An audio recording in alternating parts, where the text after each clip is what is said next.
des échelles. Des échelles ABCD, 1, 2, 3, 4, 5. Les quartiers, là, dans les hebdomadaires, ils classent les quartiers après dans des échelles, etc. On n'est pas dans le domaine de la mesure. Est-ce que c'est plus clair? Oui, je dirais ça. Est-ce que je perçois bien en disant presque qu'il y a en quelque sorte une ligne avec l'évaluation estimative appréciative, et je dirais une évaluation, elle est plus ou moins, le curseur est plus ou moins d'un côté ou de l'autre. Exactement. Mais c'est un mélange perpétuel des deux. Exactement. Un projet dont aucun ne peut ignorer l'autre. Voilà. Là, c'est bien là. Vous la voyez, la flèche se déplacer sur votre écran? Elle ne se déplace pas? Alors pourquoi? Bon, on ne va pas chercher, parce que là, c'est ça, elle est là. Oui, oui, bien sûr. C'est trop haut pour moi. Je ne fais qu'un mètre 80, je ne suis pas assez grand. Hein. Je vais faire le reproche à mes parents. On est sur la flèche, j'en ai fait deux, on est constamment, voilà, le curseur se... Mais on ne pourra pas décrocher ses pieds de l'autre pôle. D'accord? Est-ce que c'est important, ça? Oui, parce que ça permet de mieux comprendre, si bien que il y a toujours une part d'estimation, voire de mesure dans l'évaluation appréciative. Le jugement se fonde sur un constat. Et le propre de l'évaluateur sérieux, c'est d'essayer de faire des constats qui soient les plus objectifs en tant que constat. L'estimation court toujours le risque de valorisation subreptice et indue.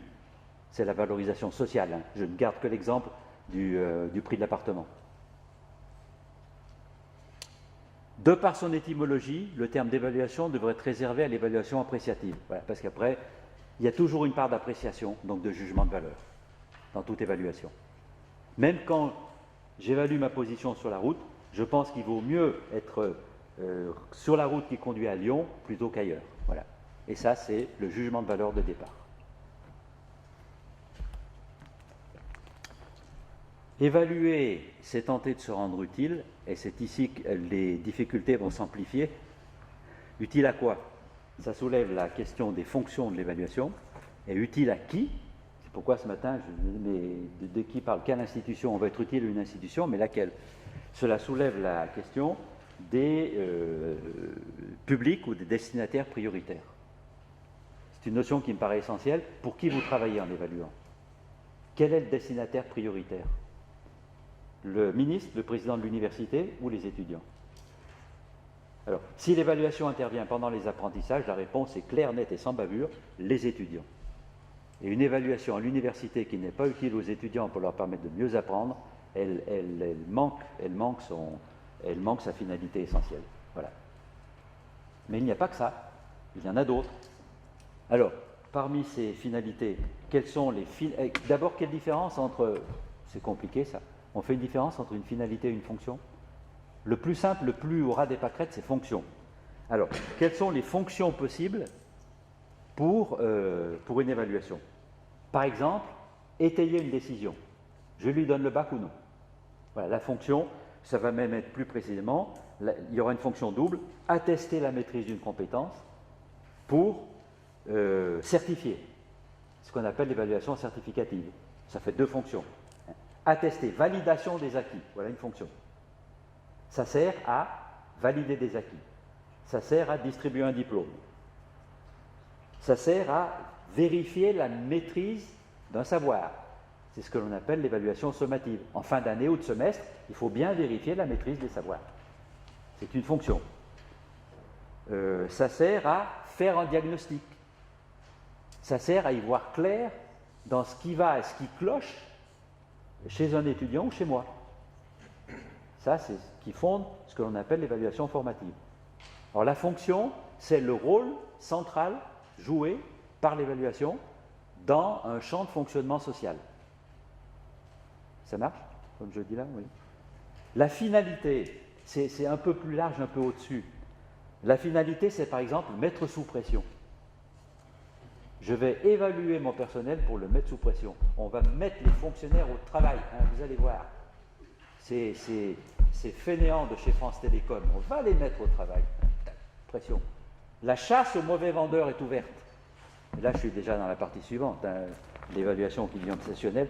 Mais alors, pour tout, j'ai des exemples concrets, vivants. Là, c'est un cadre des PTT proclamé « La chasse aux mauvais vendeurs est ouverte ».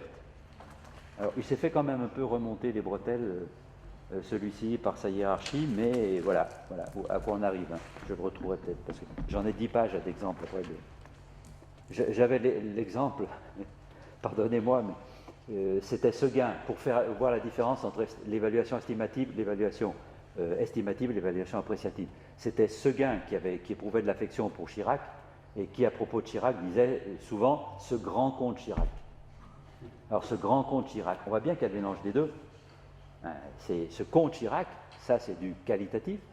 Je formule un jugement, c'est un jugement affectueux.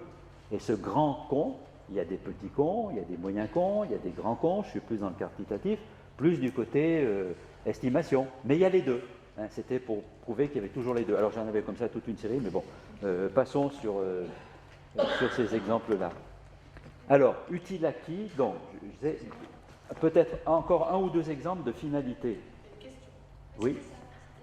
Pardon? Oui. Je voulais d'autres exemples de finalité. Ah. Est-ce qu'on peut dire que situer l'étudiant dans son apprentissage et dans son évolution, c'est une finalité d'évaluation? Oui, alors je dirais que le situer, c'est la fonction. Ça me sert à ça concrètement. Et quand je situe quelqu'un, attention, par rapport à lui-même et à sa progression, c'est évaluation critériée, par rapport à une cible. Et si c'est le situer par rapport aux autres, premier, deuxième, troisième, c'est ce que l'on appelle l'évaluation normative, c'est le classement.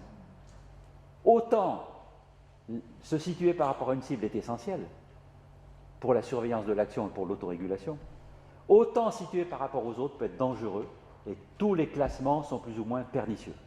Voilà, c'est la porte ouverte à ce qui me paraît mauvais dans les formes dominantes d'évaluation aujourd'hui sont les classements. Pourquoi se comparer aux autres? Pourquoi? Pourquoi c'est la finalité? Alors, la finalité sera, par exemple, je vais situer un étudiant par rapport à la cible afin de l'éclairer, l'aider à mieux connaître sa réalité, l'éclairer sur ce qu'il est, l'éclairer sur la nature de ses apprentissages, éclairer, informer, connaître. Je parlerai d'un projet d'ordre épistémologique, projet de connaissance. C'est pour l'éclairer. Ça, c'est une finalité. Vous savez peut-être, vous savez ou vous ne savez pas, mais vous devriez savoir, il y a un prof qui nous disait ça, mais non, parce que par qui la notation de 0 à 20 a-t-elle été inventée? Ceux qui ont lu le bouquin le savent maintenant. Par les jésuites. À quelle période? 16e siècle à peu près, milieu du 16e siècle, dans les années 1500. Pourquoi faire? Pour lutter contre l'expansion du protestantisme. Les jésuites ont fondé leur collège pour forger des âmes catholiques. Puis il y a eu un très grand nombre de collèges jésuites, et de collèges dont la pédagogie était fondée sur l'émulation, les classements, avec une uniformité pédagogique. Tous les collèges fonctionnaient de la même façon. Et ils ont inventé la notation de 0 à 20 pour situer, etc. Ils ont inventé ça dans un contexte de combat idéologique pour forger des âmes catholiques. Alors voilà une finalité. Forger des âmes catholiques. Endoctriner. Modeler. Modeler. J'ai cité aussi au début du bouquin un petit texte de Ivan Illich qui dit « Les hommes qui s'en remettent à une unité de mesure des autres pour juger de leur développement personnel ne savent bientôt plus que passer sous la toise. Il n'est plus nécessaire de les mettre à leur place assignée. Ils s'y glissent d'eux-mêmes. Ils se font tout petits dans la niche où leur dressage les a conduits. » Et pour lui, évaluer, c'était endoctriner, modeler, faire l'apprentissage de la servitude, la limite. C'est une dérive. Mais pour moi, l'évaluation ne peut pas se réduire à cela. Si elle assume sa fonction naturelle, qui est d'éclairer. Alors je dis, il y a, une mission naturelle, une finalité naturelle, qui est d'éclairer. Alors les finalités, je ne sais pas si ça répond, c'est plus général, c'est mieux connaître, agir sur un public, le motiver, lui mettre de la pression, comme on dit aujourd'hui. On va mettre de la pression pour cette équipe de France de foot pour qu'elle